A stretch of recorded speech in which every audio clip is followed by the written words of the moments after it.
নমস্কার মাননীয়া শুভনন্দন, প্রণাম নেবেন। কালকে রাত্রেবেলা আপনার বক্তব্যটা শুনলাম, আপনি নাকি পরিযায়ী শ্রমিকদের বাংলায় ডাকছেন। তো আমি বর্তমানে রাজস্থানের রাজধানী জয়পুর থেকে বলছি, একদম ঠিক বিধানসভার সামনে থেকে, ঠিক আছে।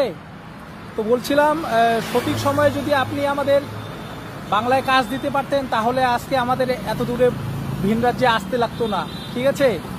আর দ্বিতীয়ত কথা, এখানে কোনো বাঙালির উপরে অত্যাচার হচ্ছে না। আমি একদম প্রকাশ্য দিবালোকে, এখন বাজে সন্ধ্যা 7টা, প্রকাশ্য দিবালোকে এইখানে বাংলায় কথা বলছি, কোনো ধরনের কোনো প্রবলেম নেই, ঠিক আছে। রাত্রি এইখানে মোটামুটি 9 থেকে 10 লাখ বাঙালি থাকে। আমি একজন রাজবংশী ছেলে, ঠিক আছে। মাসে 30 থেকে 35 হাজার টাকা এখানে আরামসে কাজ করি। আপনার কাছে একটা প্রশ্ন থাকলো, বাড়িতে যে আমাদের ডাকছেন মানে বাংলায়, ওখানে গেলে আমাদের কয় টাকার কাজ দিবেন এটা একটু জানাবেন মাননীয়া, ঠিক আছে। শুভনন্দন।